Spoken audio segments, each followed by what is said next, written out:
Recording. Okay, guys, boys and girls, go. Back. Back. Okay. Assalamualaikum and good afternoon, everyone. My name is Syasya from Hybridization, and the topic of my speech today is what are your thoughts on hybrids?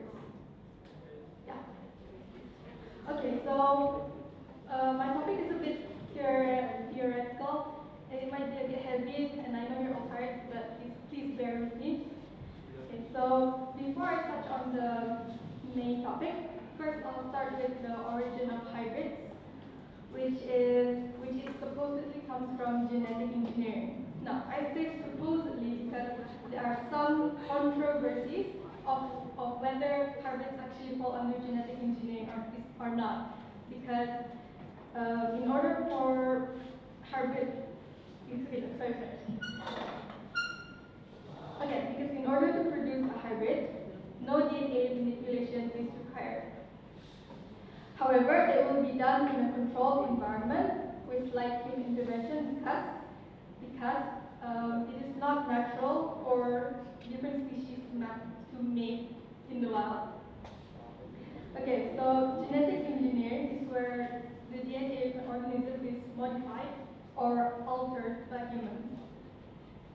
And the result will be an improvement of the organism or a new creation.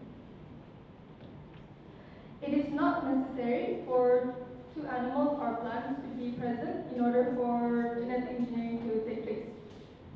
However, it is the opposite for hybrids, where two organisms are needed for hybridization to take place. Here, I'd like to highlight that hybrids can occur from two occurrences. First is that it happens naturally, or it is done in a controlled environment. Natural hybridization is where two species come together to produce an offspring without direct intervention from humans. So, for example, this may happen as a result of climate change, where polar bears have to migrate to neighboring places, so they mate with grizzly bears. So this produces grizzlies. You can look it up. Yeah. And also due to the deforestation and hunting of wolves, which leads them to move to coyote territories, and this produces coy wolves. Some examples of genetically engineered hybrids are the mule, liger, tigon, and the zebra. I'll be focusing on these four. On to the next part, the first hybrid. There are no specific records of the first animal-to-animal hybrids. However, the mule has been around for quite some time, and it might be one of the first animal-to-animal hybrids done with the intervention of humans.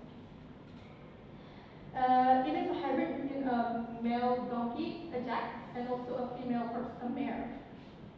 The resulting mule is small like a donkey, but it retains its strength from the horse.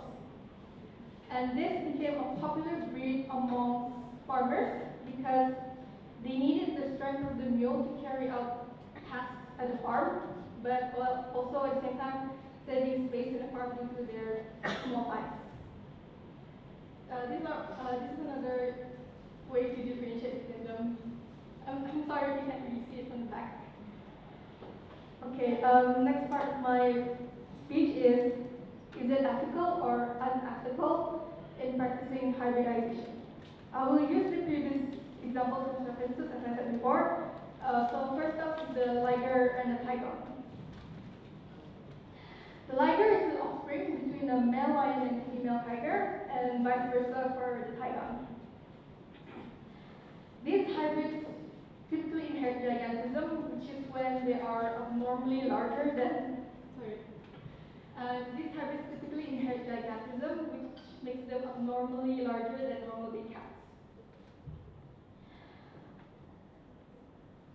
And many sites such as National Geographic and Wildlife Way Station, which is an animal rescue sanctuary located in South Carolina, state that ligers and tigons were created solely for the purpose of becoming exhibits for visitors to come to their zoo.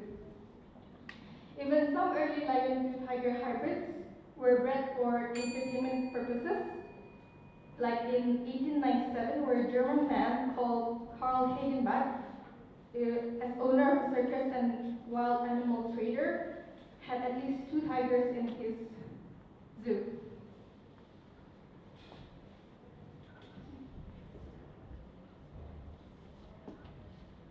Okay, next up is the zebroid.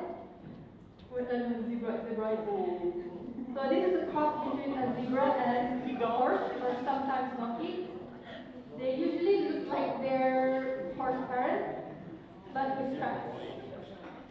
In general, the zebroids are created for the purpose of being riding animals, or also like the mule working at farms.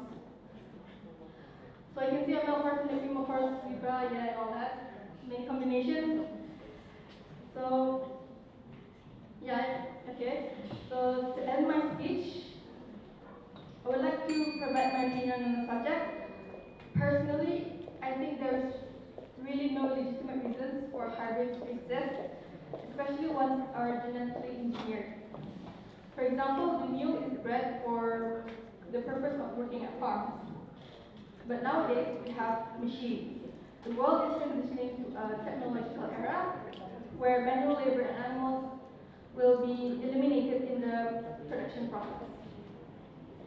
The liger and the tigon, as for the liger and the tigon, surely there are other entertainment purposes, there are other sources of entertainment for us humans other than animal cruelty.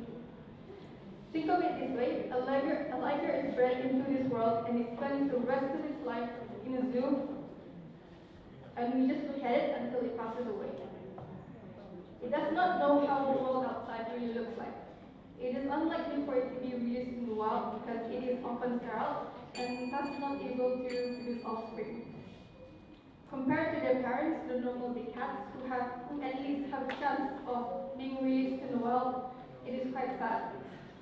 I hope my speech today will help to open your eyes on how hybrids are not all successful and some of them are created for horrible intentions, without taking into consideration of the life the hybrid has to endure.